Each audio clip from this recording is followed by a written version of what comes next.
రాలేదు కాబట్టి ఇప్పుడు కలిసి రాదని చెప్పలేం. రాజకీయాలు ఎప్పుడూ ఒకేలా ఉండవు.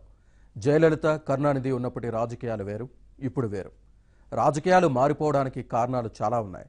గత అనుభవాలు ఇప్పుడు పొత్తులకు ప్రాతిపదిక కావచ్చు. కొత్త అనుభవాలు కూడా మరో కారణం కావచ్చు.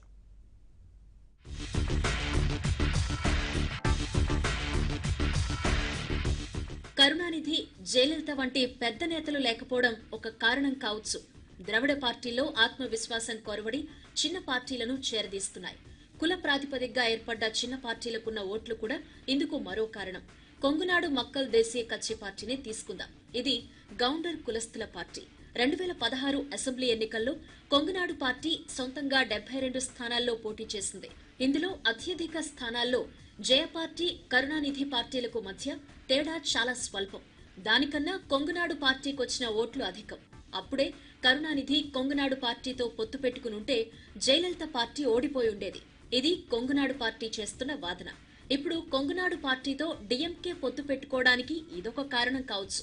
గతంలో గౌండర్లంతా జయలలిత పార్టీకే మద్దతిచ్చేవాళ్లు. 2016 అసెంబ్లీ ఎన్నికల్లో జయలలితకు కొంగునాడు పార్టీకి చెడింది. అందుకే ఆ పార్టీ సొంతంగా పోటీ చేస్తుంది. తమిళనాడు పశ్చిమ ప్రాంతంలో డిఎంకే ప్రభావం కొంత తక్కువే.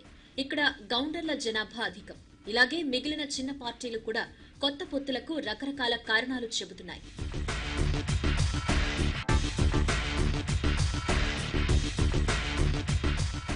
ఇవాళ చిన్న చిన్న పార్టీలన్నీ ప్రధాన ద్రవిడ పార్టీల వెనుక మోహరించడానికి అనేక వాదనలు ముందుకు తెస్తున్నాయి. కరుణానిధి, జయలలిత వంటి నాయకులు ఇవాళ లేకపోవడం ఒక కారణం కావచ్చు. కానీ మరో వాస్తవాన్ని కూడా తోసిపుచ్చలే.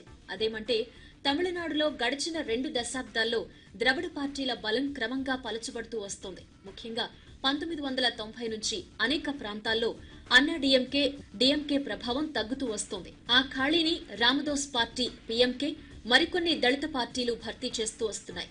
గడిచిన 20 ఏళ్లలో జరుగుతూ వచ్చిన మార్పు ఇవాళ చిన్న పార్టీలను ఇక్కడి వరకు తీసుకొచ్చింది. ఇదంతా ఒక్కసారిగా జరిగింది కాదు.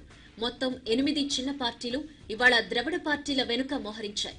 చిన్న పార్టీలన్నీ 2 ద్రవిడ పార్టీల వైపు మోహరించడం వల్ల పెద్ద పార్టీలకు కొత్త చిక్కులొచ్చి పడ్డాయి.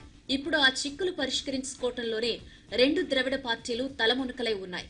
ఇంతకీ ఏంటా చిక్కులు?